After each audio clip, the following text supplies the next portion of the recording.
hôm trước, đấy là chúng ta sẽ học 2 topic nên là tiến độ sẽ nhanh hơn một chút. Tuy nhiên thì lý do tại vì sao mà cô lại chọn là trong một buổi học 2 topic, thì 2 topic này nó khá là đơn giản, là so với những topic trước mà chúng ta học thì về cái khối lượng kiến thức mà chúng ta sẽ phải tiếp nhận thì nó sẽ đơn giản hơn và cũng ít hơn so với những topic trước. Sẽ có những phần mà các em sẽ được tự đọc ở nhà và nó không nằm ở trong nội dung thi, cho nên là chúng ta chú ý một chút cho cô, là phần tiết đầu thì chúng ta sẽ học về topic 9 và phần sau thì chúng ta sẽ học về topic 10. Sau đấy thì chúng ta sẽ có phần bốc thăm để có thể biết được là nhóm nào thì sẽ thuyết trình trước, nhóm nào thuyết trình sau. Các bạn xung phong cũng được, nhưng mà để cho công bằng thì chúng ta sẽ bốc thăm nhé. Trong toàn bộ tuần sau thì chúng ta sẽ thuyết trình. Như cô cũng đã thông báo rồi thì bài assignment của chúng ta sẽ nộp vào Chủ nhật. Gia hạn cho các bạn là nộp đến Chủ nhật. Các bạn nộp bản Word cho cô, đúng không ạ? Nộp bản Word cho cô. Còn slide thì các bạn có thể du di làm sau cũng được. Và sau đấy thì đến buổi thuyết trình thì chúng ta phải có đủ slide để nộp cho cô, có đủ slide để thuyết trình. Còn điều kiện cứng là đối với bản Word thì các bạn phải nộp vào đúng Chủ nhật tuần này. Được chưa ạ? Thì đấy là một số những cái lưu ý trước khi chúng ta bắt đầu buổi học ngày hôm nay. Okay, today's topic is about the organizational communication, and the reference for your reading is in chapter 15. We're nearly done. As usual, we will revise the previous lecture. In the previous lecture, we have talked about leadership and leader, and we have made the comparison between leaders and managers. Although there are some leaders that also are managers, we have the distinctive between leaders and manager. In some cases, leaders are just leader and not manager, and in the inverse trend, managers are only manager.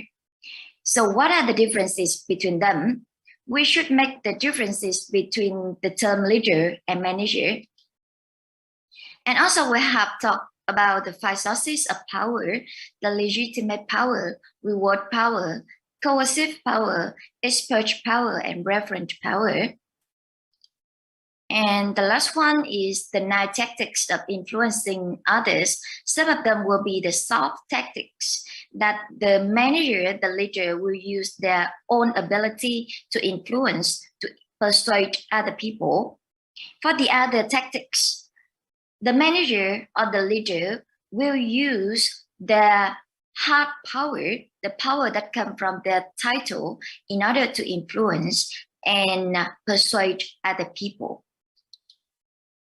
In today's topic, we will talk about the communication process and the way that a manager can overcome the barriers in the communication process. So we'll have the 2 main learning outcomes in total.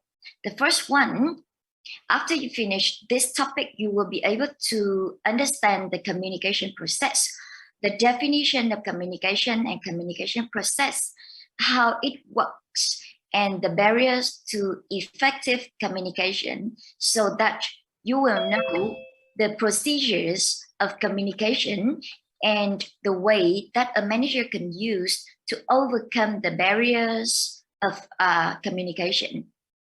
The second one is about the ability to recognize roles of managers in communication process. So let's talk about the different types of communication and the manager's role in that type of communication. In order to obtain the 2 learning outcomes, we will divide the topic into 2 main parts in content. The first one, communication and communication process, and the second one is about how managers fit into the communication process. The first one is about the communication and communication process. And as I have mentioned before, in this part, we will talk about the definition of communication, the steps in communication, the main components of communication process. The first one, let's talk about communication. What is communication? We need to communicate every day, right? So what's communication, your opinion? Can you tell me the definition of communication? When we talk, when we have the conversation with other people, we are communicating. So what is communication?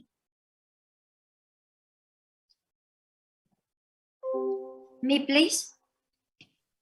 I think communication is the exchange of information between individuals through common system of behavior or speech or simple. I think so. So it is when we strengthen the information, right? And because we have a lot of types for information, so we have different ways to communicate with other people. In the formal definition, communication is defined as the transfer of information and understanding from one person to another. So you will see that the basic of communication is information. Communication is based on information. When we have the transferring of information, we have the communication. However, in order to have the effective communication, we need to understand the message, the information that we receive from communication. So there are two conditions of communication. Necessary condition is the transferring of information, and the satisfied condition is that we have the understanding from one person to another. When you look at this figure, you can figure out the communication process, and we have different components as well as different steps in communication process. We have the sender, receiver, and between the sender and receiver, both of them will need to do a lot of activities in order to effectively understand each other. Also, we will need to pay attention to the feedback. Now let's talk about this procedure, this process. First and foremost, we will need to have the two components, the two objects. We will need to have the sender and also need to have the receiver in order to have the conversation, the communication process. However, the role of the sender and the receiver are not fixed, because when the sender sends the message, the receiver will respond to the message, and the receiver will become the sender. In general, the sender is the person wanting to share information. They are the people who initiate the message. And the receiver is the person for whom the message is intended. So when we want to transfer a message to another one, that person will be called the receiver. However, as I have mentioned before, the roles of sender and receiver are not fixed, because the receiver will become the sender when they receive the message and respond to that message. In order to have the communication process, we will need to have the encoding and decoding. What is encoding? Encoding is the responsibility of the sender, because they will need to translate the message into understandable symbols or language. A sender will have a thought, and in order to transfer that thought to receiver, they will need to find out a way to translate that thought into the simple language that the receiver can understand. For example, if I think that that girl is very beautiful, I can speak to that girl and tell tell her that you are very beautiful. Or in another way, I just smile at her to express my feeling to her. So I have two ways to express my thought, to show my idea, right? It depends on my perception. It depends on the way I choose the alternative that I want to communicate with other people. It is encoding. In order to understand the message, the receiver needs to decode. What is decoding? Decoding is interpreting and trying to make sense of the message. When you receive the message, it is the message that the sender has encoded. In order to understand, the receiver needs to try to make sense of that symbol or language. For example, when I'm talking in English, you should understand English and you translate English to Vietnamese in order to understand what I'm talking about. So it is decoding. In general, encoding is trying to transfer our ideas in our mind to another person, and decoding is trying to make sense of the message that we receive.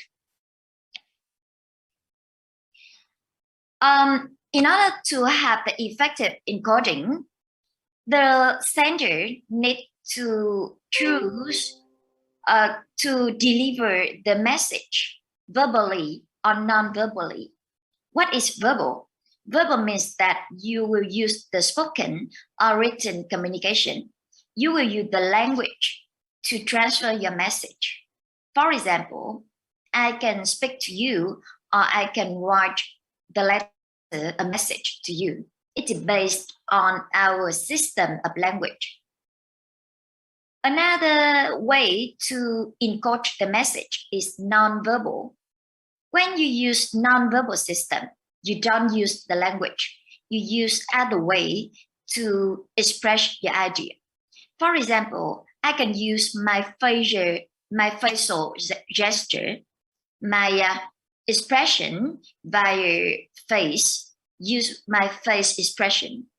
Body language, for example, my hand, my body, and other ways such as the way I dress, the thing that I use, my asset, etc. So there are two main ways to encode a message, by verbal and by non-verbal.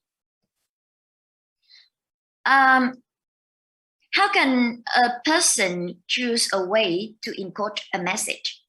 It is basically based on their perception. It depends on the perception of the sender. The sender will choose whether they use the verbal or non-verbal way to express the idea. Pay attention that the subjective perception can lead to biases and stereotypes that hurt communication. For example, if I have some negative opinion about you, I will use my subjective perception to talk with you, and it will hurt our communication because I don't use my objective perception to communicate, to have the conversation with you. So the most important thing is that the effective manager will avoid communicating based on a preset belief. They will based on objective perception. So everyone will will have the communication process in the same way. They will not use their negative and subjective perception to talk with other people, to have the conversation with other people. Nào, dừng lại ở đây và giải thích một chút. Khi mà nói về quy trình giao tiếp thì chúng ta thấy rằng là nhất định là phải có sender và receiver. Cái đấy thì dễ hiểu rồi đúng không ạ? Sender và receiver là hai thực thể có mặt ở trong quá trình giao tiếp, nhưng vị trí của hai người này sẽ không cố định mà sẽ có cái sự hoán đổi cho nhau. Bên cạnh đấy thì chúng ta thấy là có hai cái hoạt động rất quan trọng ở trong quá trình giao tiếp, đấy là hoạt động encode và hoạt động decode. Encode có nghĩa là gì ạ? Là mã hóa, đúng không ạ? Và decode có nghĩa là giải mã. Mã hóa tức là quá trình mà chúng ta đi chuyển hóa những cái suy nghĩ ở trong đầu của chúng ta ra thành những cái thông điệp mà có thể hiểu được. Vậy thì có những cái cách nào để có thể mã hóa? Về cơ bản thì chúng ta sẽ có hai cách, đấy là mã hóa bằng ngôn ngữ và mã hóa phi ngôn ngữ, hay là verbal và non-verbal. Việc lựa chọn là mã hóa verbal hay là mã hóa non-verbal thì nó phụ thuộc vào cái perception và cái nhận thức, đúng không ạ, của người gửi thông điệp. Họ sẽ lựa chọn cái phương thức để giao tiếp sao cho phù hợp với cái ngữ cảnh và cái điều mà họ mong muốn. Tuy nhiên thì chúng ta thấy là gì ạ? Bởi vì phụ thuộc vào perception cho nên là sẽ có những người mà có cái nhận thức là gì ạ? Chủ quan, hoặc họ có thể giao tiếp dựa trên nhận thức khách quan. Sẽ vô cùng nguy hiểm nếu như một người giao tiếp dựa trên subjective perception, có nghĩa là gì ạ? Giao tiếp dựa trên những cái nhận thức chủ quan. Hay nói cách khác, đấy là họ bị định kiến. Đúng không ạ? Một khi đã định kiến thì chúng ta sẽ giao tiếp một cách rất là tiêu cực, và như vậy thì nó sẽ ảnh hưởng đến cái cuộc giao tiếp này. Đặc biệt là đối với nhà quản trị, nếu họ có một cái định kiến, họ giao tiếp dựa trên những cái niềm tin trước đấy mà mang tính chất là tiêu cực, thì họ có thể giao tiếp và đánh giá đối phương sai lầm, dẫn đến những cái cách giao tiếp nó không đúng và ảnh hưởng đến cuộc giao tiếp của cả hai. The second one is medium. The medium is the pathway by which the message travels. A manager will choose the medium that that they can use to transfer the message to the sender. For example, they can choose phone, or they can choose using a letter to transfer a message to the receiver. In general, we will have the two kinds of medium, the direct medium and the indirect medium. Each medium will be suitable for different situations. We will talk about them later. Now I want to talk about the decoding. Decoding allows the receiver to understand the message. So in order to understand the message perfectly, effectively, the receiver needs to have the ability to decode the message. In order to have the ability to decode the message, they will need to know the way that a manager uses to encode the message. For example, if the sender uses English to transfer the message, the receiver needs to understand the language, English. If the sender uses the body language to transfer the message, they will need to understand the meaning of that body language. It is the critical point, because if they don't understand the message, they will misunderstand. Or if they don't have the ability to decode the message, they will misunderstand. For example, when I'm teaching in English, you will need to understand English, because if you don't understand English, you will misunderstand, or you don't understand what I'm talking about. So in order to have the effective communication, encoding and decoding is very important. Decoding is about the ability to transfer the message into the easy to understand message. And decoding is the ability to translate the message into the specific message, into the message that the receiver can understand. And you will see that for the effective manager, they will use most of their time communicating. So both they and the subordinate must be the effective communicators. In order to be effective, there are two main things to consider. The first one, it is about the medium. The medium should be appropriate for the message. As I have mentioned before, there are two kinds of medium, the direct medium and the indirect medium. The question here is, when we will use the direct medium and when we will use the indirect medium? The answer is that there is no best medium because it depends on the situation.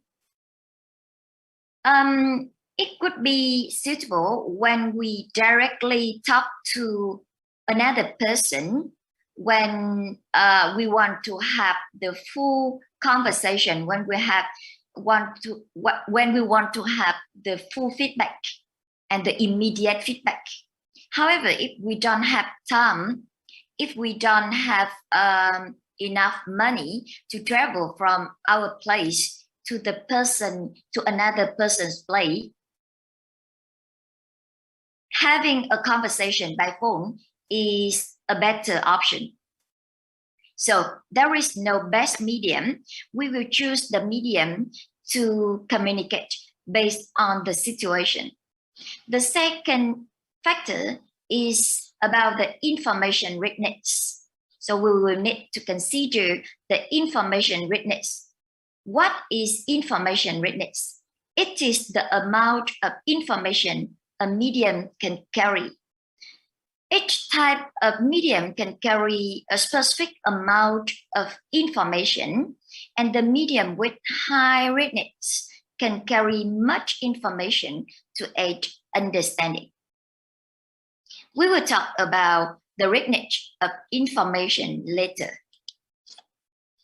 Now, the last factor in the communication process is the feedback. Feedback is what? Feedback is what?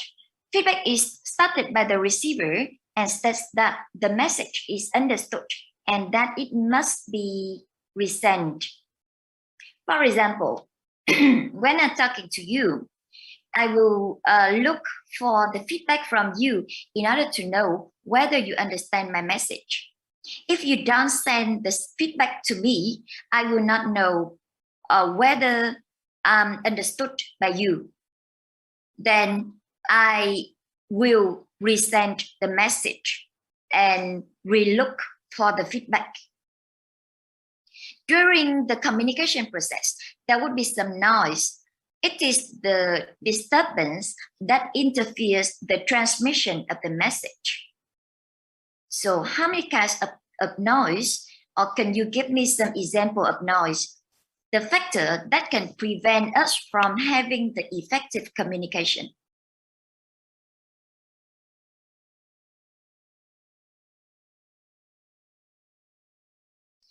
What prevents you from understand my message? Mai, please.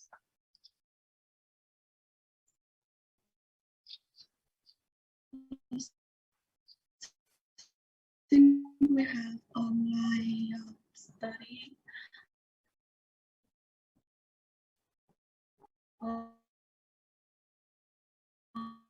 I can hear you. Can you check your signal of internet or your microphone? Mai, check your microphone. Some noise like unstable connection. Yeah, the unstable connection. Hello, can you hear me now? Better.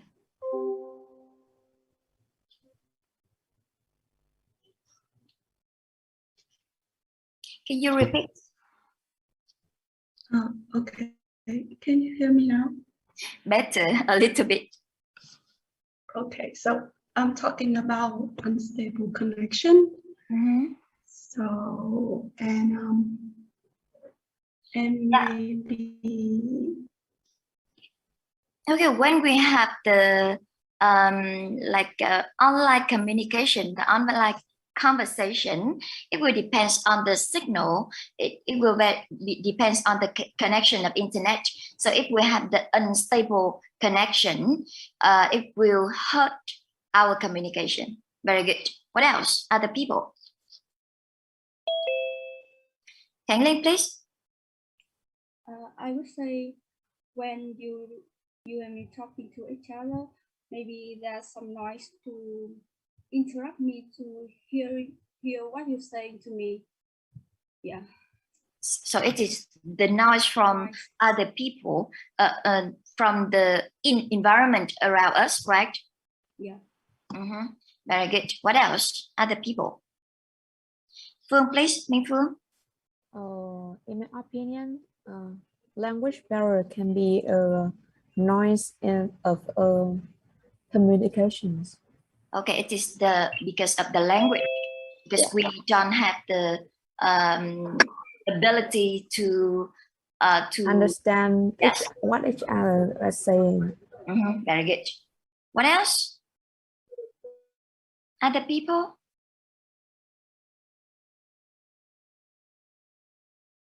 Just think about yourself in at the moment, at present, sorry. What are the barriers that prevent you from having the effective communication?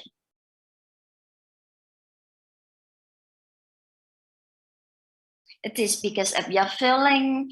For example, you haven't ate anything, so you are very hungry now, and it prevents you from concentration, right? What else?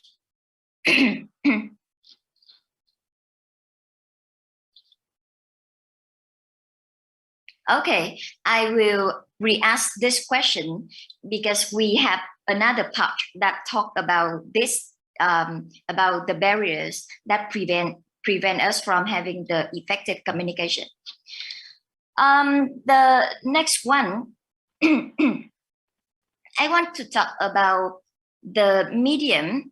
As I have mentioned before, one of the two factors that influence the effective communication is that you have the ability to select the right medium for effective communication. How many kinds of medium? In general, we have the two kinds of medium, the direct medium and the indirect medium. To be more specific, there are various kinds of mediums such as the conversations, speeches, meetings, bulletin boards, memos, email, telephone, printed publication, video conference, etc., as you can see on the screen. However, the most important thing is that you can choose the medium that give you the richness of information. So we will talk about the media richness. What is media richness? It defines how well a particular medium conveys information and promotes learning. The fact is that the richer a medium is, the better it is at conveying information. Let's take a look at the figure. It is the result of the research by Richard Trapp and Robert Lingo. They specify that we have some richer mediums and some leaner mediums. The richer mediums can lead to more effective communication, and the leaner mediums would be less effective in transferring the message. Media richness nói cho chúng ta biết về sự phong phú của một phương tiện, sự phong phú về thông tin của một phương tiện.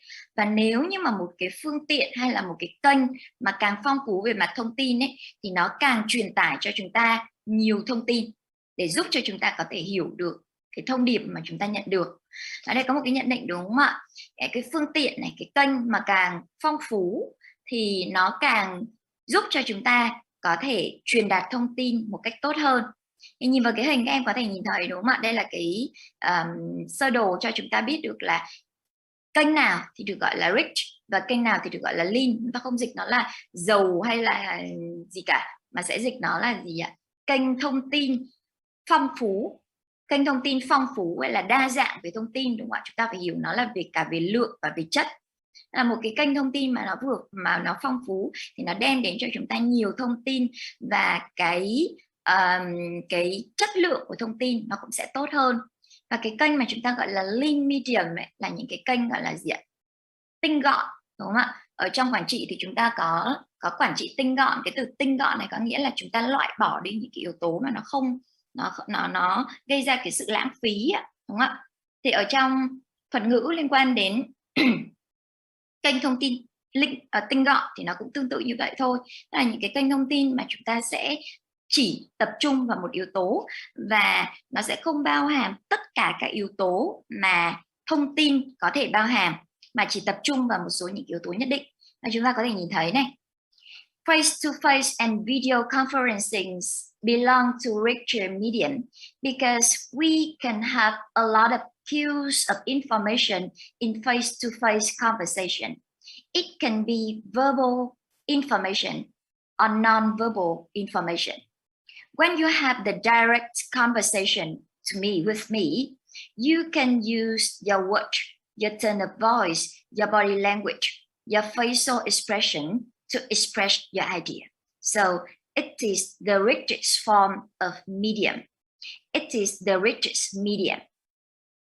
Similarly, when we use the video conferencing, we can transfer the message by our words, our tone of voice, and also our body language. Right? In online learning, you can look at my face, you can listen to my words and my tone of voice to understand what I'm talking about. So it is also another richer medium.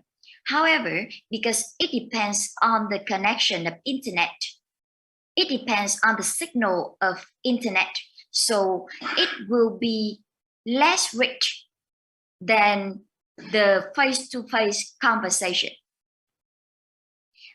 When we talk about telephone, why it is less rich than video conference?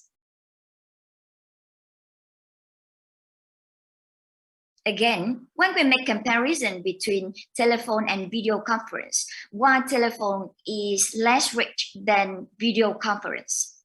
Who knows? Come on, please. I think because we can see the face and the expression of the another person, so the telephone is the less richer medium. Very good, because we have less queue of information than in video conferencing. We cannot see the facial expression of the person we are talking with. We just listen to their word and the tone of voice to understand what they are talking about. Similarly, two-way radio and the unaddressed documents, for example, bulk mail,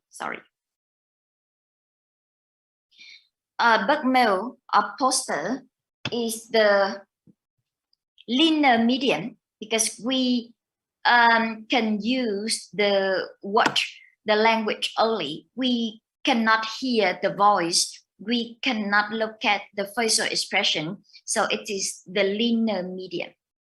Tóm lại, khi mà chúng ta nói về việc là thông tin đấy, cái kênh thông tin đấy là kênh giàu có, kênh phong phú hay là kênh tinh gọn, đúng không ạ? Kênh phong phú hay là kênh tinh gọn thì chúng ta sẽ dựa vào cái số lượng tín hiệu mà chúng ta có thể sử dụng để mà hiểu cái thông điệp đấy.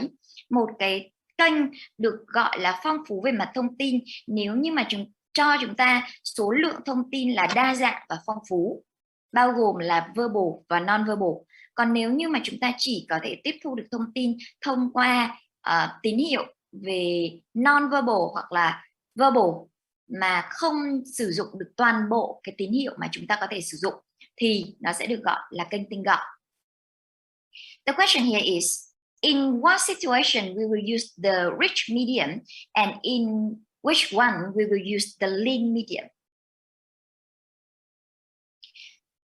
In what case we will need to have a lot of cues of information in order to understand what a person is talking about?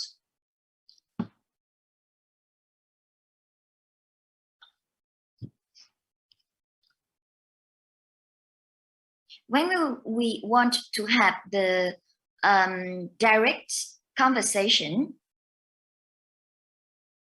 it is when we want to have the rich medium to transfer information, right? Come on, please.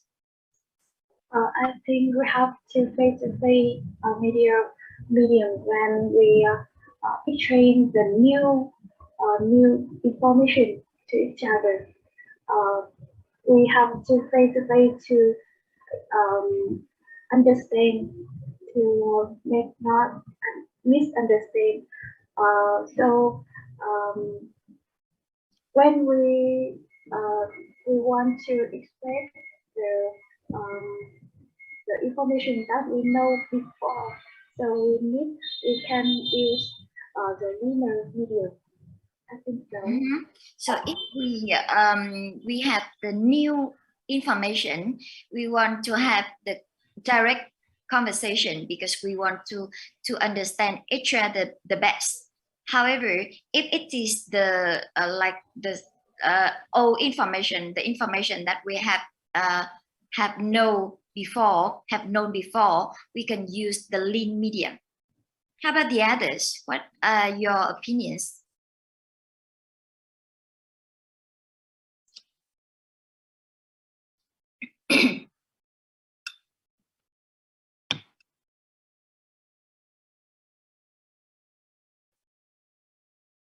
In another way, when we will use the face-to-face conversation and when we will use the conversation by sending message, calling by phone.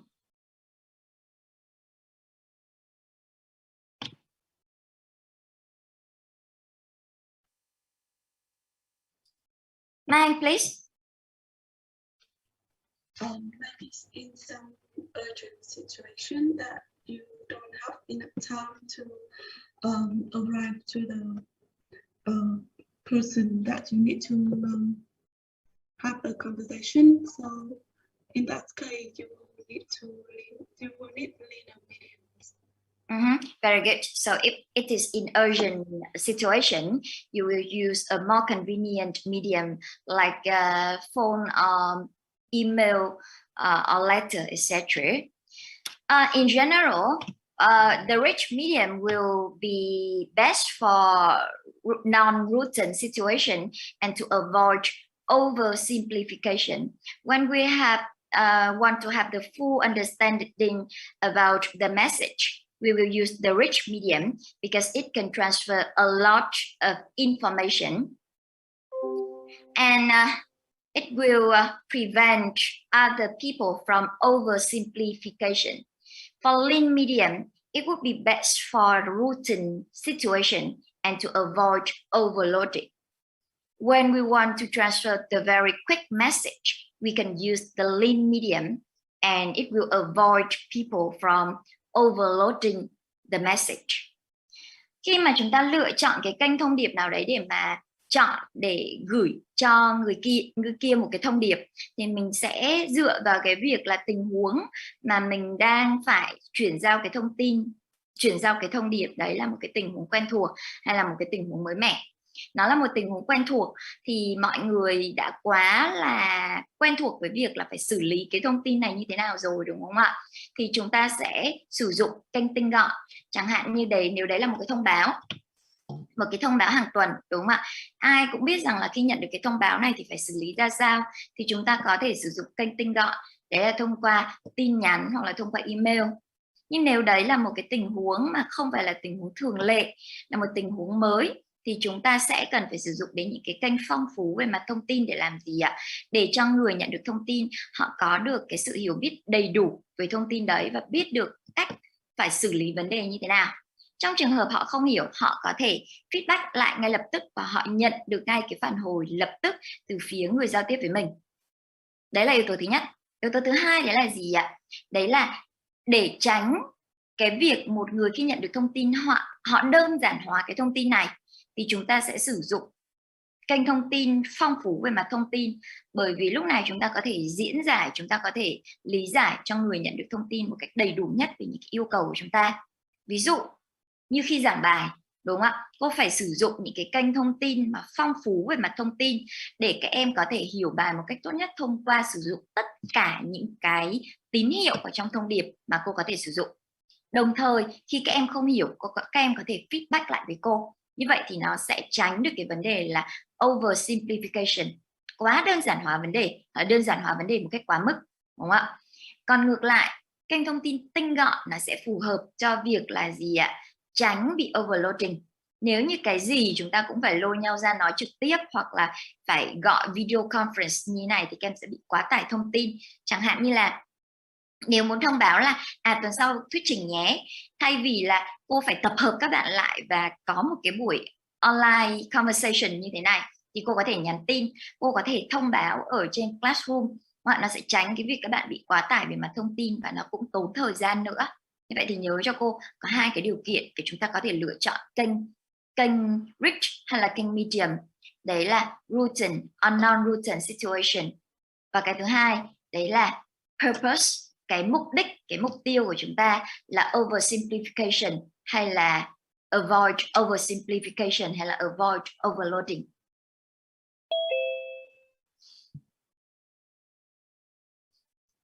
The next one, let's talk about the barriers to effective communication. As in the previous part, I have asked you about the noise or the barriers to effective communication, and you have answered my question that it can be the connection of internet, it can be our understanding of the language, etc. In general, how many components involved in the communication process? We will have the factors that affect the effective communication based on that question.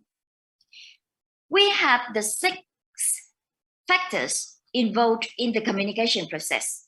And because of the 6 factors involved in the communication process, we will have the 6 barriers: the sender barrier, encoding barrier, barrier, decoding barrier, receiver barrier, and feedback barrier. What is sender barrier? Sender barrier is when no message gets sent. Why no message gets sent? In some cases, we have a thought, but we fear to talk, right? We don't have the confidence to talk. So it is the sender barrier, because you have an opinion, but you don't tell me what's your opinion. It is the first barrier because we don't understand what other people are thinking. The second barrier is encoding barrier. The encoding barrier is when the message is not expressed correctly. It is when you don't know how to use the system of verbal or non-verbal to express your idea correctly. For example, you have a thought, but because you need to speak in English and you don't know how to speak in English, you don't know how to encode, and it is the encoding barrier. So the encoding barrier depends on the ability of an individual to use the non-verbal and verbal system to encode the message, the idea.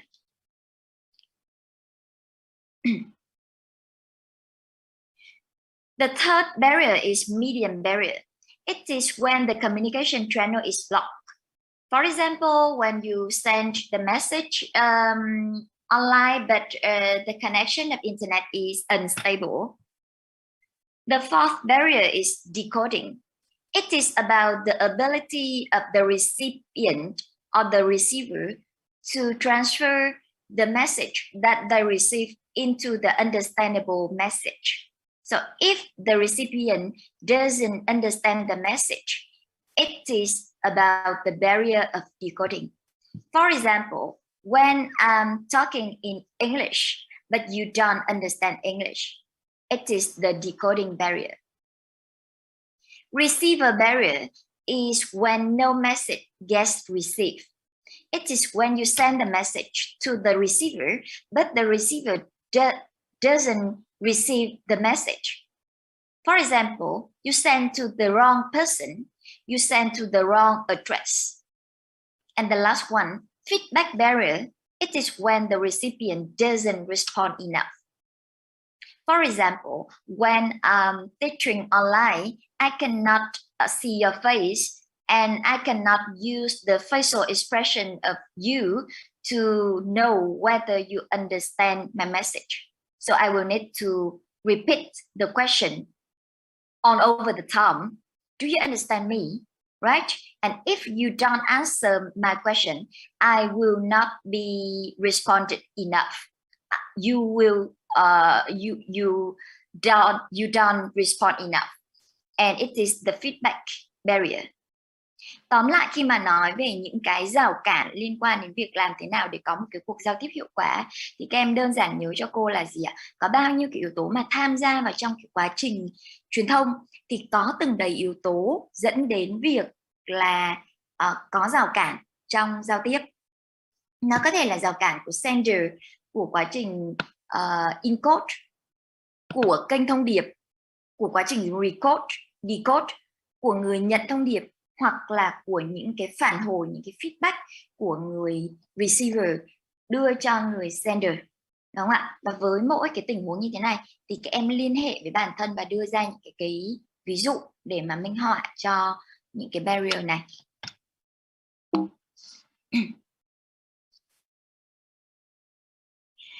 It is when you classify the barriers based on the components of communication process.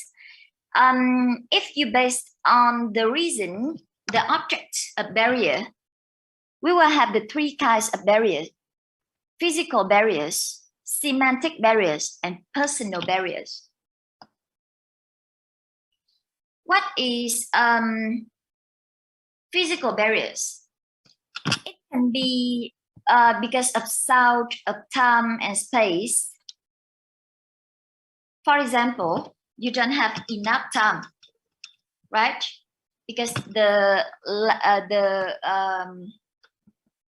sound is too low, or the sound is too loud. So then you cannot hear what the sender talk to you. The second barrier is personal barrier. It is the individual attributes that hinder communication. For example, the skills, the tendency to judge others' message, the inability to listen with understanding. So personal barriers come from the abilities or skills of individual. Semantic barriers is when words matter. It is because of the word. For example, you say some unclear word, or the local word, etc., and the receiver doesn't understand what that word means, and it is the semantic barrier. Nếu như mà chia về các cái barrier, những cái rào cản của giao tiếp hiệu quả theo cái nguyên nhân hoặc là theo cái đối tượng mà dẫn đến rào cản đấy, thì chúng ta có thể chia nó ra thành 3 loại rào cản. Đấy là gì ạ? Rào cản liên quan đến vật lý, đúng không ạ? Rào cản hữu hình hay là rào cản vật lý, rào cản cá nhân, và những cái rào cản liên quan đến mặt ngữ nghĩa, liên quan đến mặt hệ thống ngôn từ.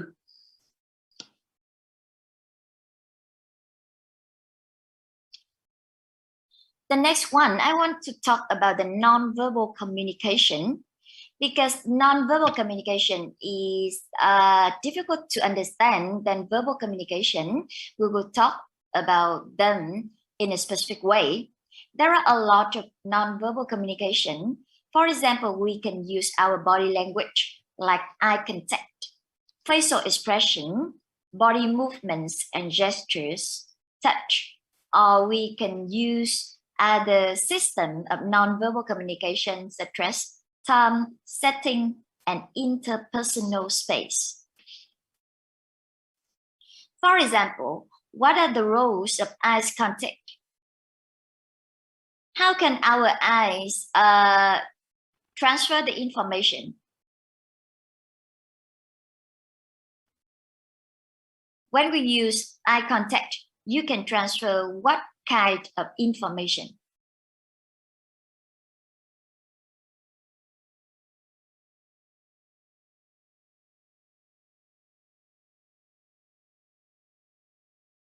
You use eye contact for what? For what purpose?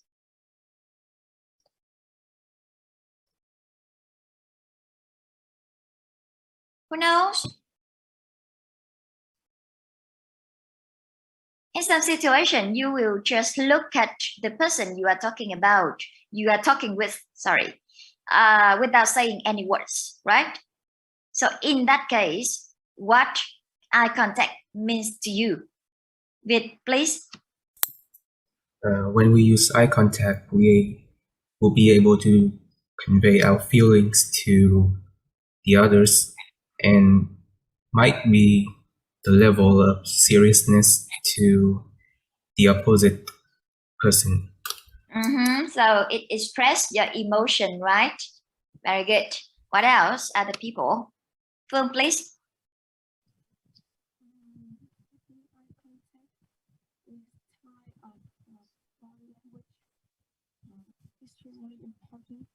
Nào kiểm tra tín hiệu nào Phương ơi, cô không nghe được rồi.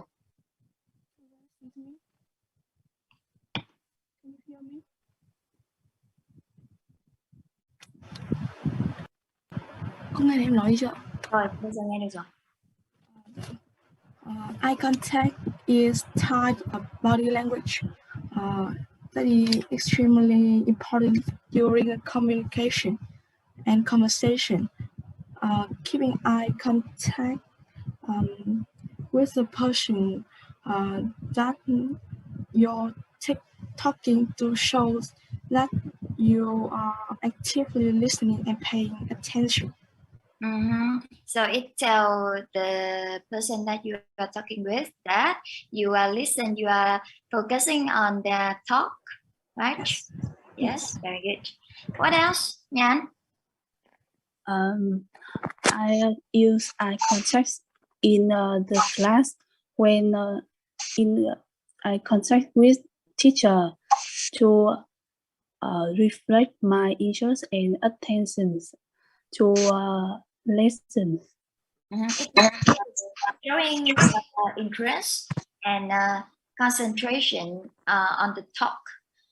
Okay, so there are a lot of functions that eye contact can serve. The first one, it can be the signals of the beginning and the end of the conversation.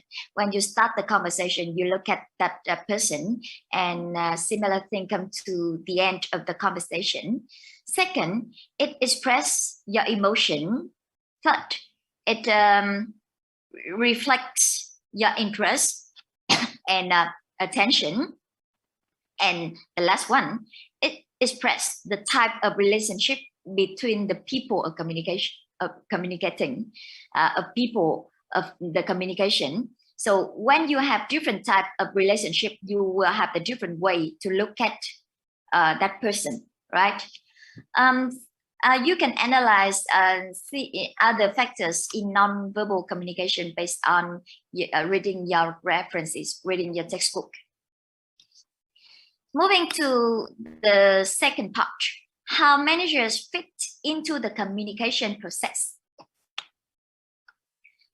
This is the picture that defines the different kinds of organizational communication.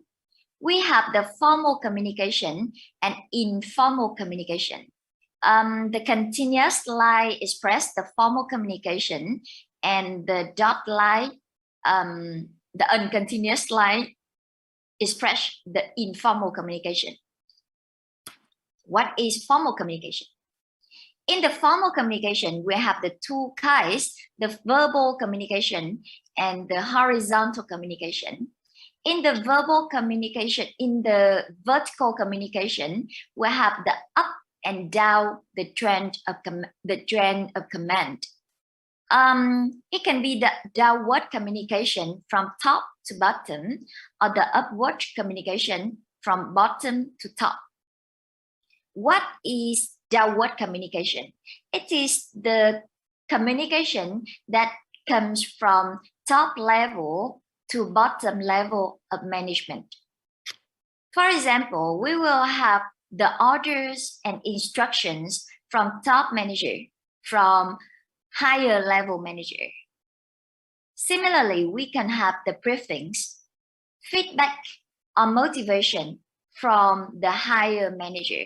So when the higher manager transfer the message to the lower level manager or the subordinate, they are using the downward communication. It tells us about the direction of communication from top to bottom. And there are different purposes of downward communication. For example, for orders, for giving orders and instructions, for briefing, for feedback, and for giving motivation. In the inverse trend, we will have the upward communication. It is in the inverse direction of downward communication. It is when the lower level manager or the subordinate want to transfer the message to their higher level manager. For example, they want to give information, they want to give suggestions for improvement, or they want to report. The second type of formal communication is horizontal communication. It is when you want to share information within and between work units. It is when we want to have the coordination, and it can be encouraged through the use of committees, task force, and metric structure. For example, you are the employees in the same department. When you have the conversation to each other, it is for coordination, and it will be called horizontal communication. When the managers at the same level have the communication, it will be called the horizontal communication. In other words, when many people in the same levels of management have the conversation, have the communication, it will be called horizontal communication. The next type of formal communication is external communication. When we talk about the downward, upward, or horizontal communication, they are about the internal communication. And another type of communication that comes from outside of the organization is external communication. It can be the communication with our customers, suppliers, shareholders, and other owners for the purpose of achieving the organizational goal. The next one is about informal communication. We have some types of informal communication. The first one is graphing. It is the unofficial communication system of informal organization. And we have the two kinds of graphing, rumors and gossip. Graphing thì nó có ý nghĩa là gì ạ? Là giao tiếp không chính thức. Giao tiếp không chính thức này nó có hai dạng, đấy là rumor và gossip, tức là tin đồn và gì ạ? Là tán gẫu, đúng không ạ?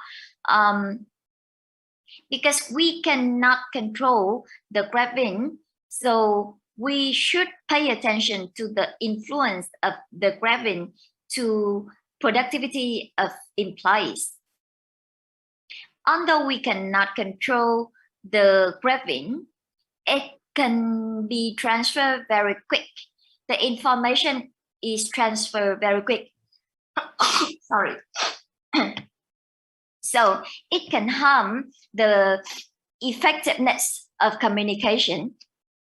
It can be harmful to the effectiveness of communication. The second type of informal communication is management by wandering around, or MBWA. What is it? It is when a manager wandering around his or her organization and talking with people across all lines of authority. It means that they will have the informal communication, the informal conversation with other people in the organization. It will reduce the seriousness of the conversation, and employees will be will find it easy to communicate with their manager because it is not the formal communication. It is less serious than the formal one. Các em có thể hiểu một cách đơn giản. Management by wandering around, dịch ra có nghĩa là quản lý khi đi dạo, đúng không ạ? Hiểu đơn giản nó giống như là một vi hành ấy ạ, đúng không ạ?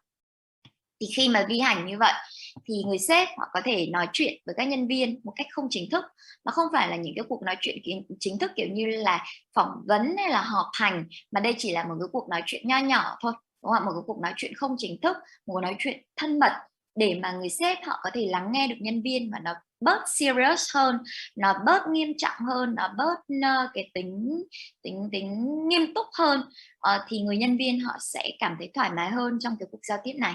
Thì đây chính là management by wandering around, có nghĩa là quản lý khi đi dạo.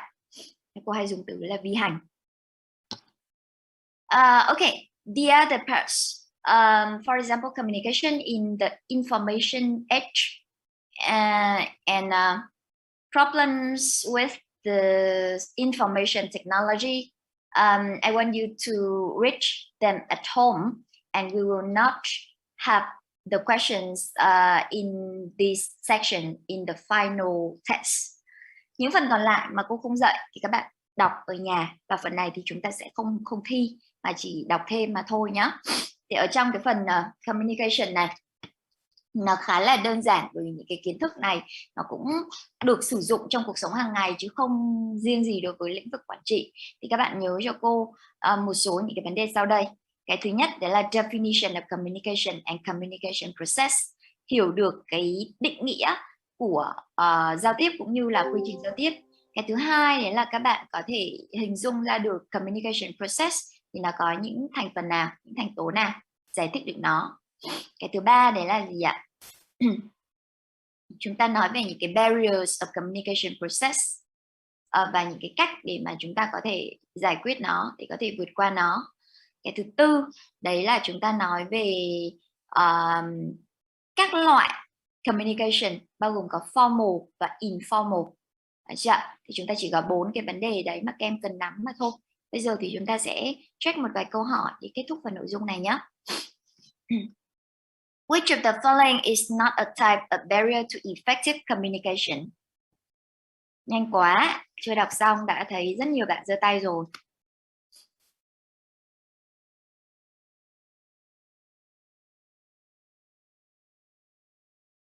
Mời Viên nào. My answer is jargon. Jargon. Jargon. Yes, it is B. Jargon. The next one. Interpersonal space, time, touch, and body movements are on example of very easy, right? Let's see. Đức, please.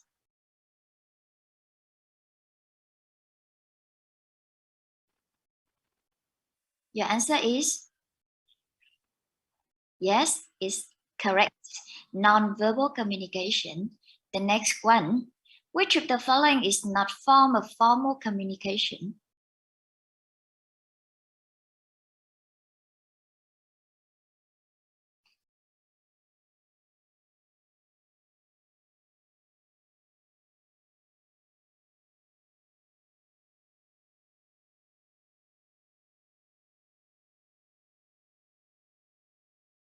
Phương Thảo, please. My answer is A. A. Vertical is not form of formal communication. Vertical is incorrect answer. Incorrect answer. Thùy Trang, please. I think the answer is C. Yes, it is C. No, it is not C. The correct answer is D, internal communication. We have the vertical, horizontal, and external communication. The next one, Rachel and Alexa are talking on their cell phones. After Rachel reads her phone number, Alexa repeats the number back to Rachel. This is an example of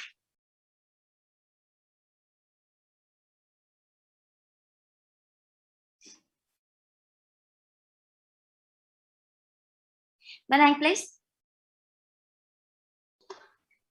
I think it is C. C, decoding. No, not C.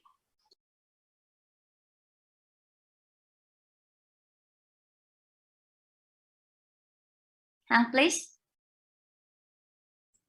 I think it's B. D, medium.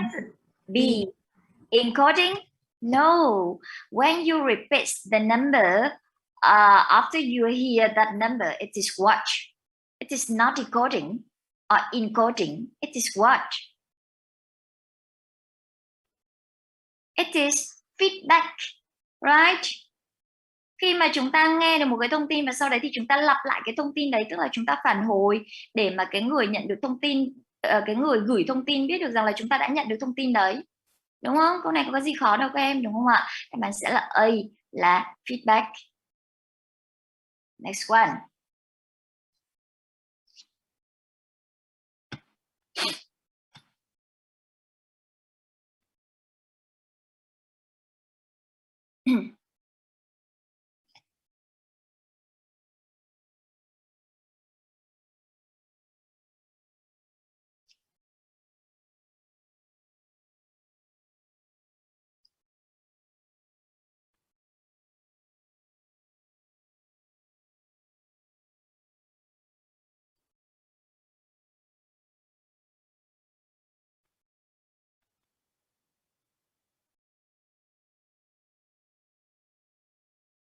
Jing, please. I think it's receiver. It is receiver. Yes, because the receiver is not focusing on the conversation. So it is D. It is when the receiver doesn't receive the message. Next one.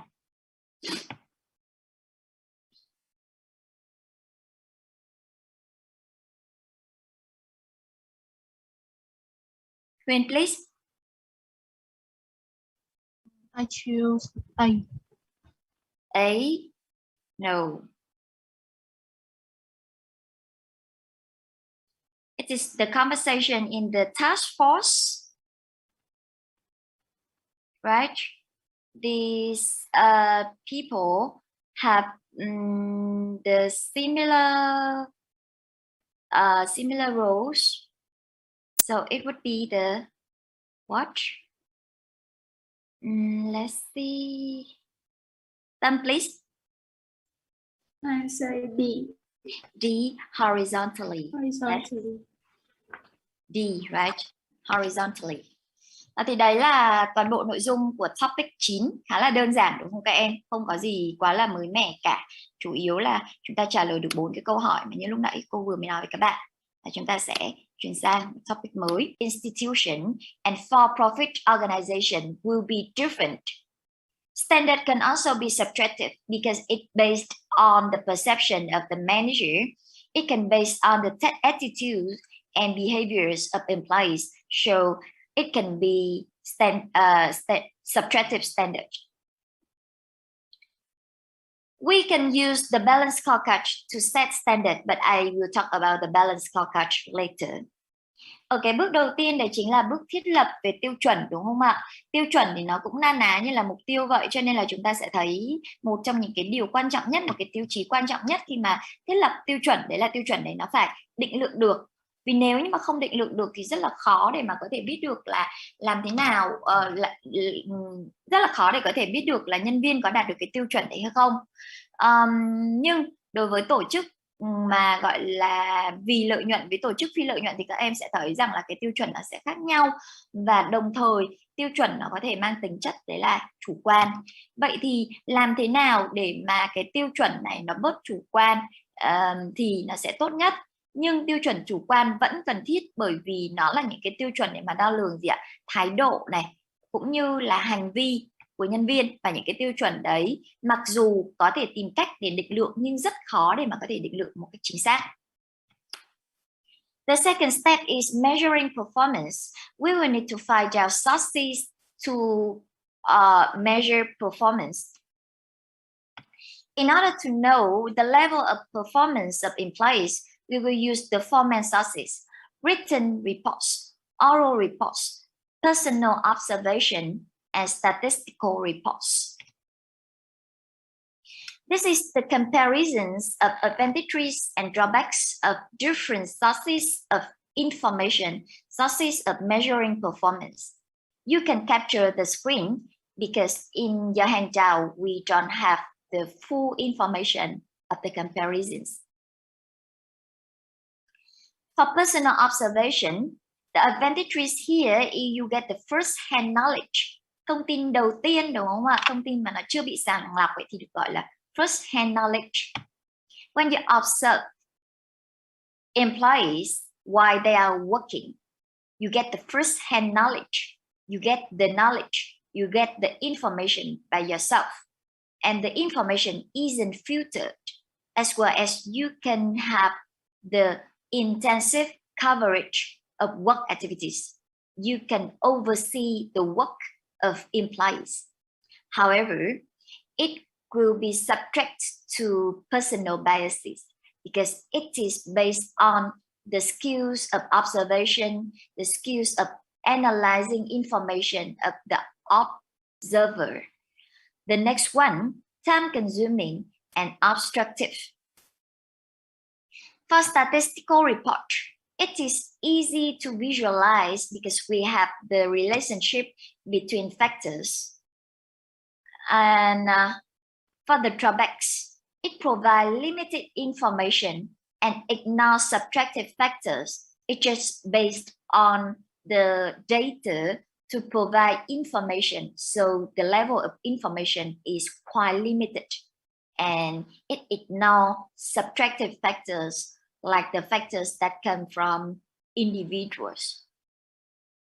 For oral report, it is the fast way to get information because we have the immediate information from talking with employees. And also, it allows for verbal and non-verbal feedback when we have the direct talk with a person. For drawbacks, information is filtered because employees will just talk positive result with manager, and information can be documented. We cannot have the document of report because it is the information that we collect by having the direct, the face-to-face conversation.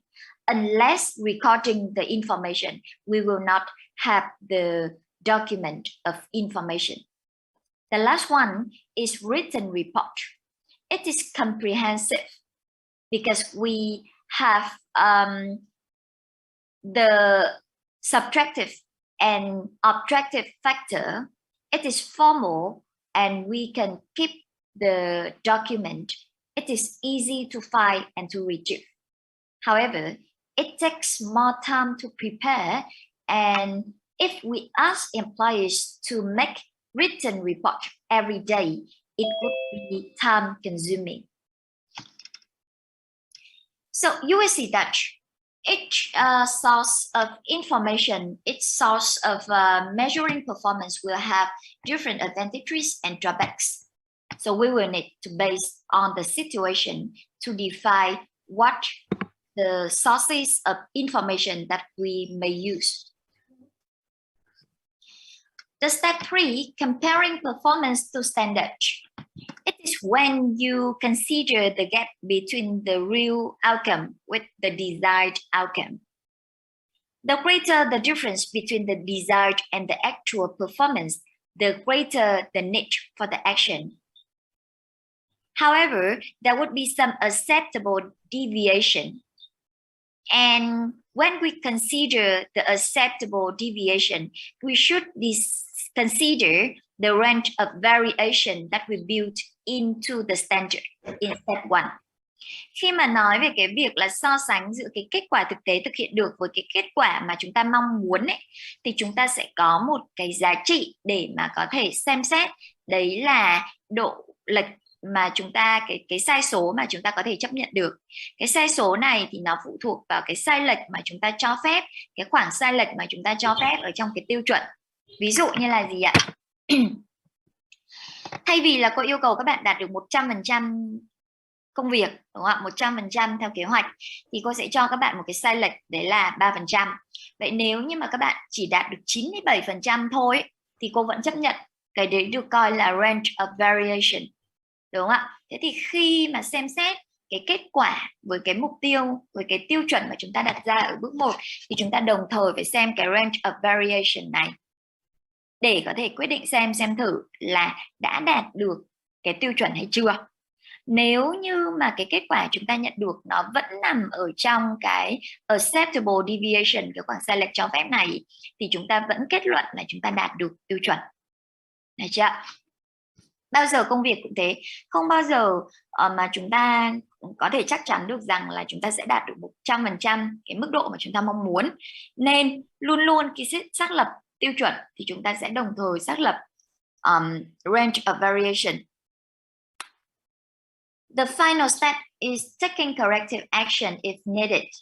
And there are 3 possibilities. Make no changes, recognize and reinforce positive performance, and take corrective action for correcting negative performance.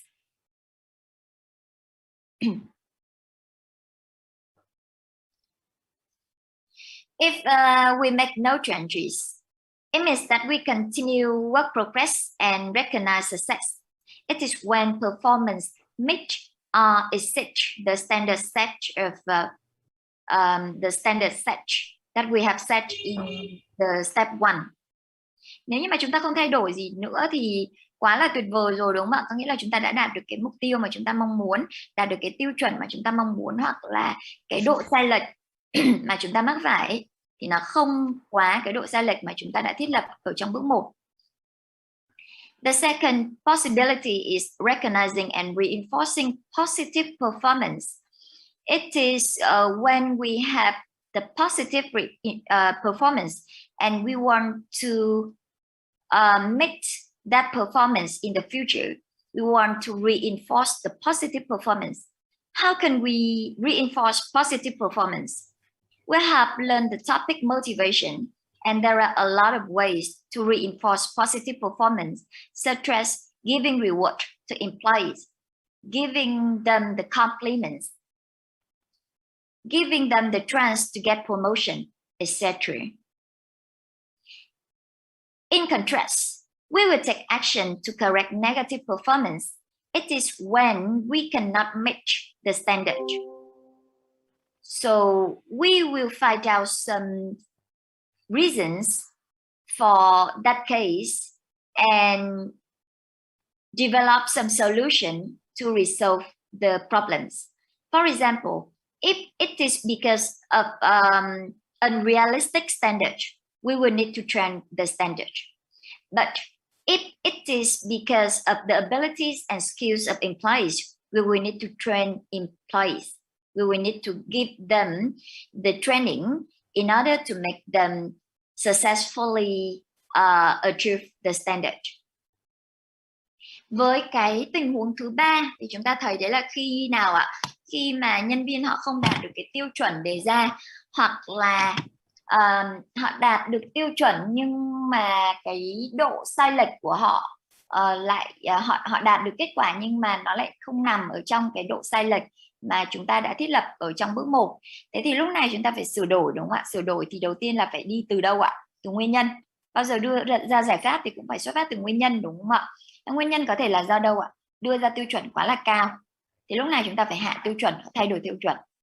Cái thứ hai nữa là gì ạ? Tiêu chuẩn không cao hoặc là không thiếu thực tế, thế nhưng mà nhân viên thì lại không đủ năng lực, thì lúc này chúng ta làm cái gì cả?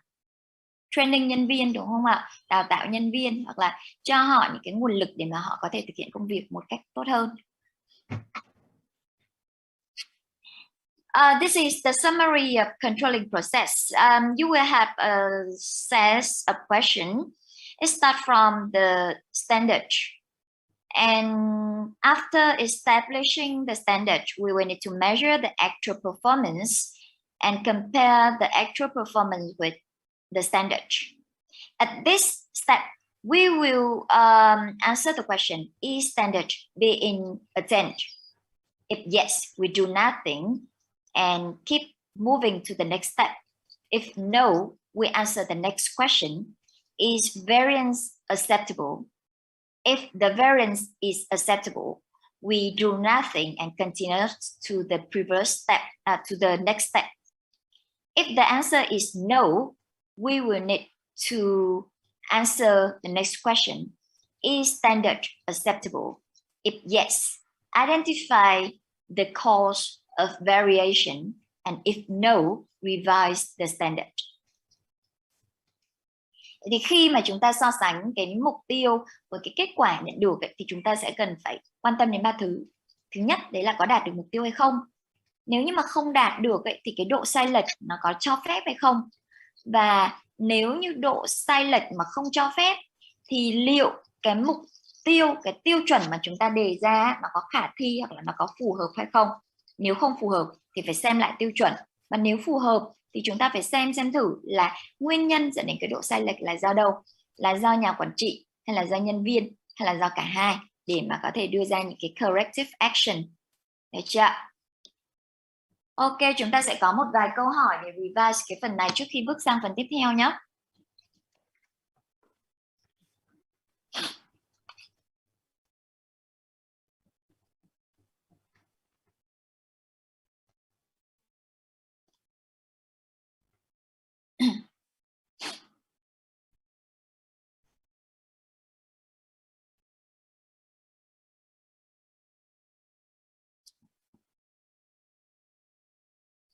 Thùy Trang, please. Answer is B. B, right? It is the definition of controlling, so it's B, controlling. Control function of management cannot be performed without knows. Ngân, please. Ngân.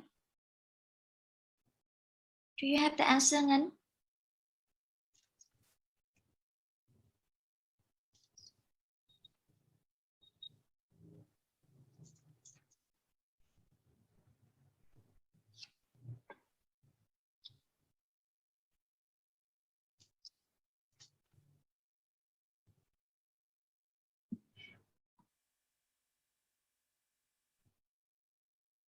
Ngân, again, your answer is?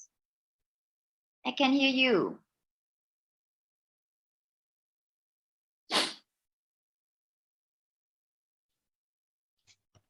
Or you can type the answer in the chat box.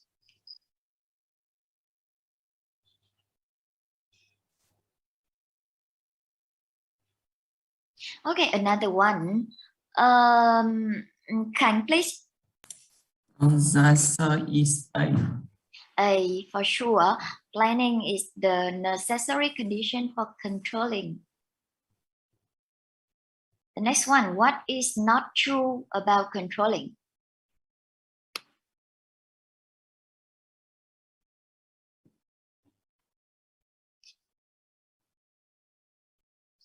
This is standard.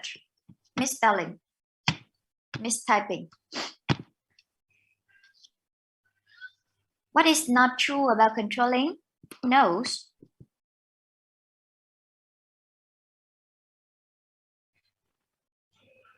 Thảo, please.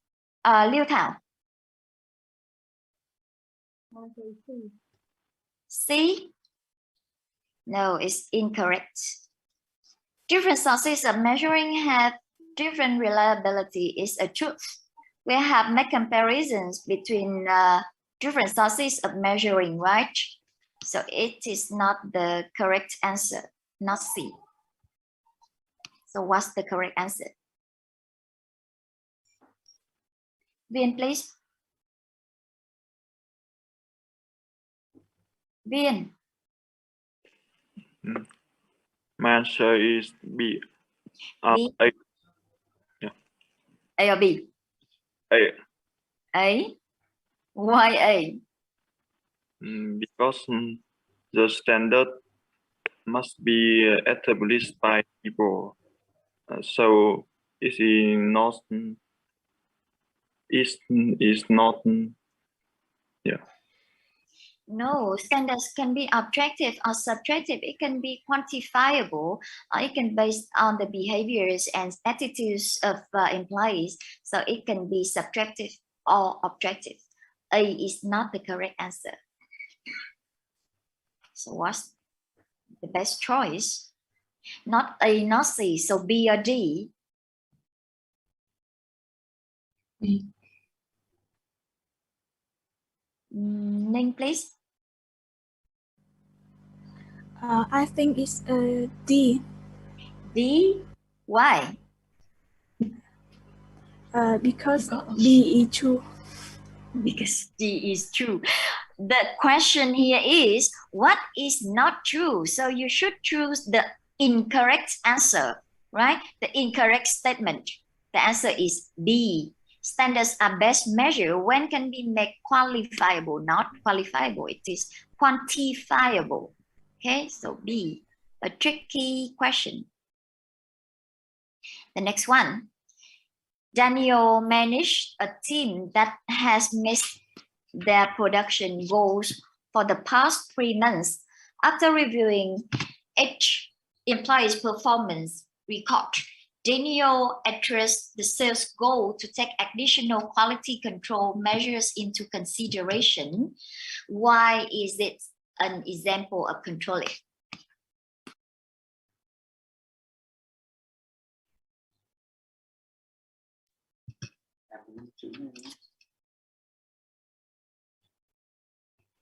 What's your correct answer?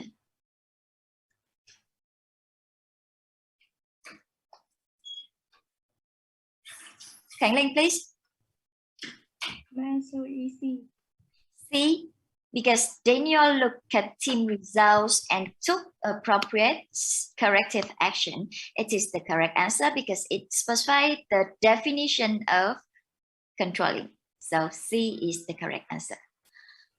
Okay, the last question in this part. What is the benefit of controlling?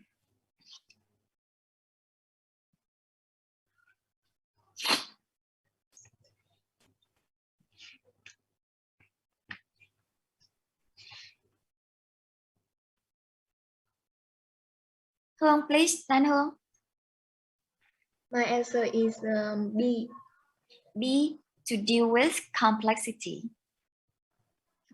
Yeah. Yes, is the correct answer. B. Okay, is the final of the first part. The next one, we will talk about the levels and areas of controlling. You will find that this part is quite easy to understand because it's based on the 3 levels of planning. Because controlling cannot be implemented without having planning. So this part is similar to planning, to levels and areas of planning.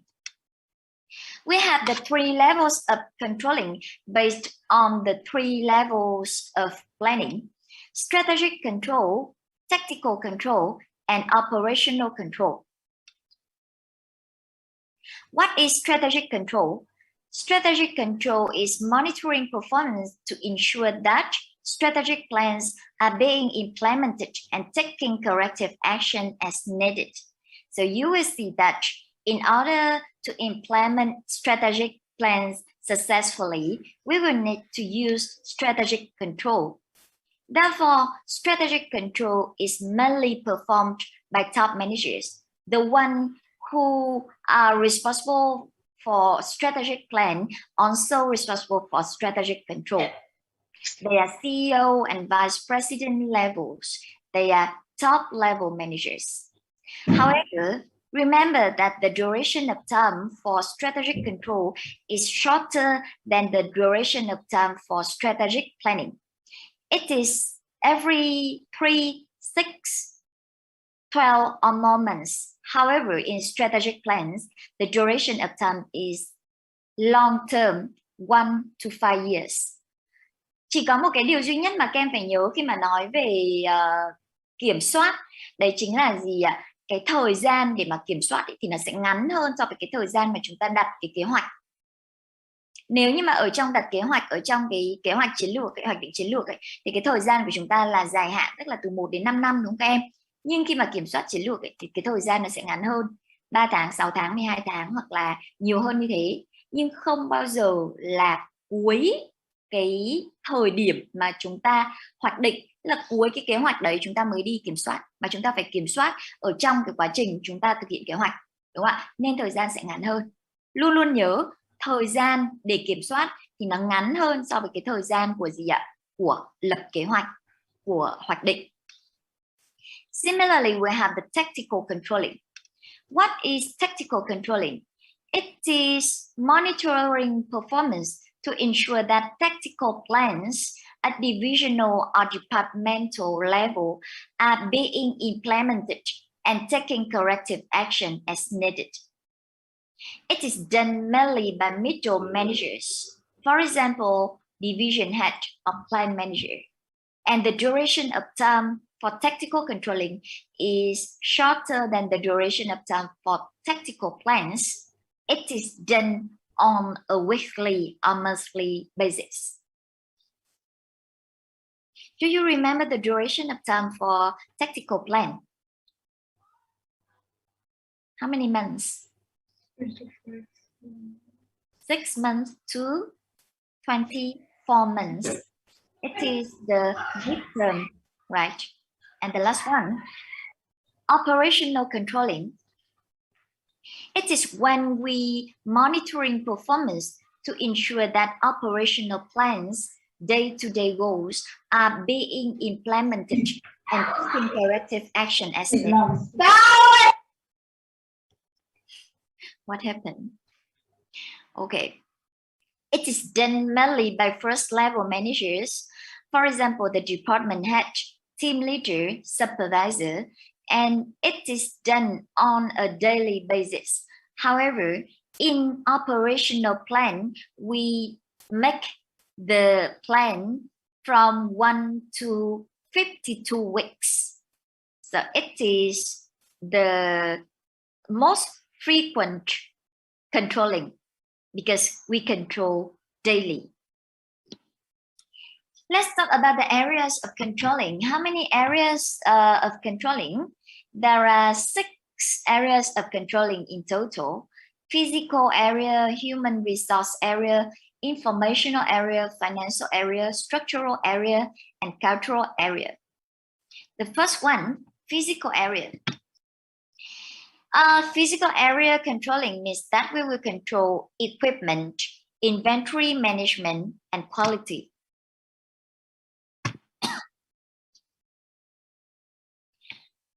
In equipment controlling, we want to control the quantity and the quality of equipment in order to make sure that we can have enough and qualified equipment to make higher performance. The second one, inventory management controlling, we want to make sure that there are neither too few or too many units in inventory. And the last one, quality controlling, we want to maintain appropriate levels of output quality. So they are all about physical area. The second area of controlling is human resources area. It is when we want to control human resource. And there are 4 types of controlling human resources. Performance tests for training, employee surveys for assess job satisfaction and leadership, performance evaluations for controlling work productivity, and personality tests and drug testing for hiring, for recruitment. The next one is about informational area. It is when we want to control information, and there are some types of controlling information, like controlling production schedules, controlling sales forecasts, environmental impact statement, analysis of competition, and PR briefing. For financial area, we want to control the finance situation, the financial situation. So we will control some issues such as the financial statement audits, ratio analysis, budgets, in order to control bills, money owed, or cash on hand, in order to define whether or not we have the sufficient amount of money to perform, to do business. And the last one, structural area, we have bureaucratic control and decentralized control. It is, when we mention bureaucratic control, we base on the rules. And when we use the decentralized control, we use the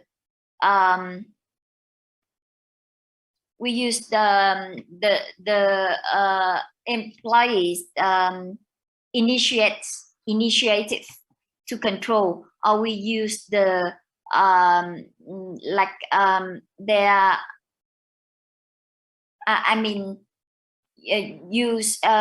they're eager to work, they're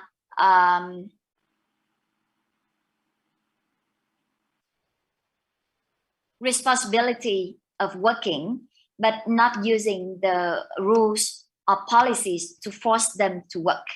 Khi mà chúng ta nói về bureaucratic control, mình nói đến cái từ bureaucratic thì các em biết là quan liêu, tức là sử dụng gì? Dùng rule, đúng không ạ? Còn decentralized control tức là kiểm soát phân quyền. Để kiểm soát phân quyền này thì chúng ta sử dụng cái sự chủ động của nhân viên, trách nhiệm của nhân viên, đúng không ạ? Ý thức của nhân viên để mà họ tự giác làm việc mà không cần phải sử dụng đến quá là nhiều những cái rule hay là policy để mà thúc ép họ. The last one is cultural area. It is the informal method of control because we use the set of norms that develop as a result of the values and beliefs that constitute an organization's culture. We base on the culture to make employees follow the work rules or policies. The last one in our topic today is about the balance scorecard.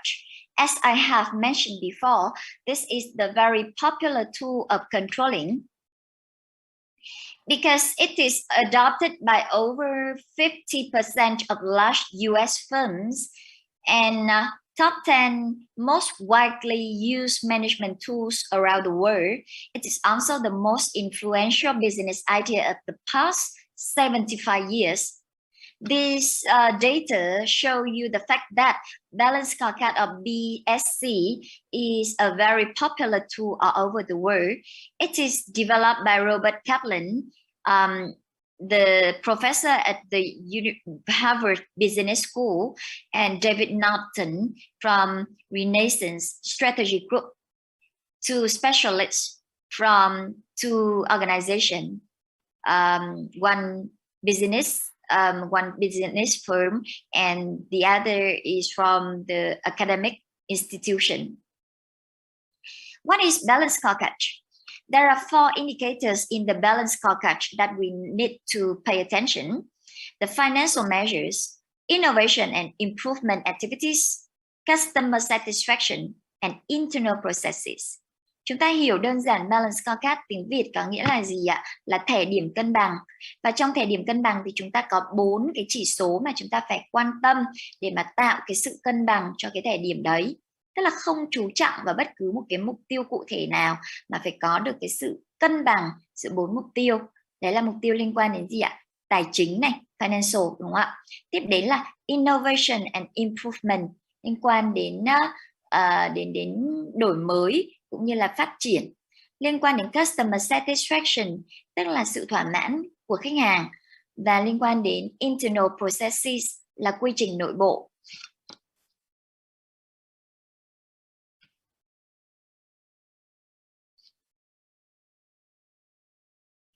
According to this approach, the managers should develop goals in each of the 4 indicators, the 4 areas, and then measure whether the goals are being met.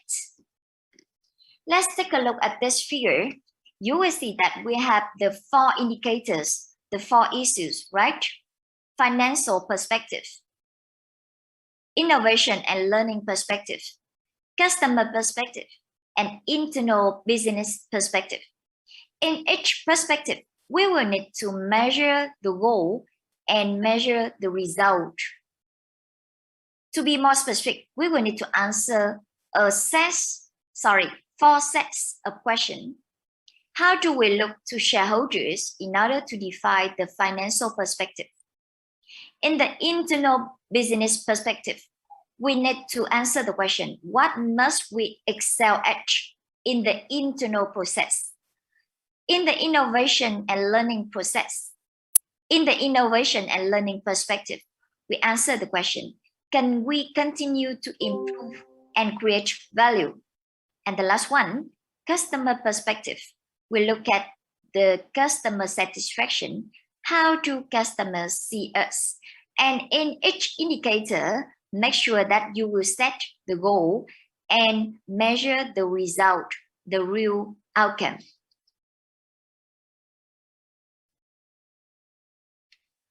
So the authors, the scientists mentioned that we should not pay attention to just only one perspective, but make balance among the 4 perspectives.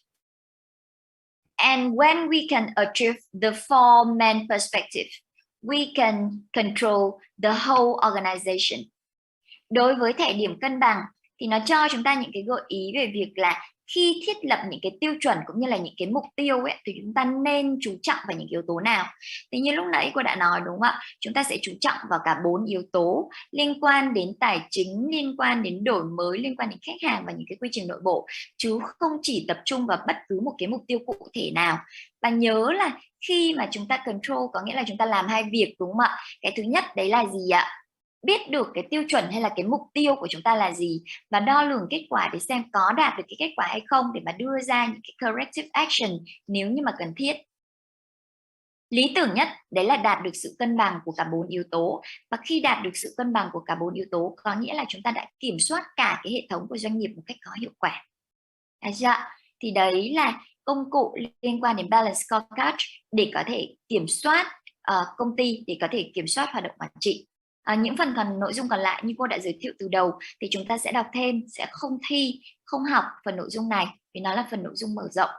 Về cơ bản thì các em chỉ cần nhớ cho cô bản chất của kiểm soát, của controlling, quy trình của kiểm soát, những cái điều cần lưu ý trong từng cái bước thuộc về quy trình, và một cái công cụ để kiểm soát phổ biến nhất đấy là balance scorecard, là thẻ điểm cân bằng.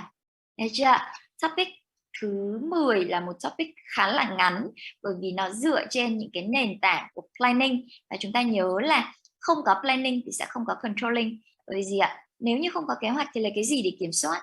Nên là những cái level và cái areas of controlling ấy, thì nó cũng sẽ dựa trên cái gì ạ? Những cái kế hoạch mà chúng ta đã thiết lập.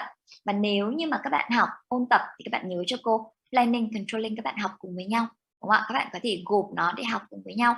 Mặc dù controlling là bước cuối cùng, nhưng mà nó sẽ là cái chức năng mà nó có cái mối quan hệ chặt chẽ nhất đối với chức năng planning. Ok chưa ạ? Đấy là toàn bộ những cái nội dung liên quan đến lý thuyết mà cô đã giới thiệu cho các bạn. Bây giờ thì chúng ta sẽ chuyển sang một phần tiếp theo, đấy là liên quan đến lý thuyết, để liên quan đến bài assignment, để mà chúng ta có thể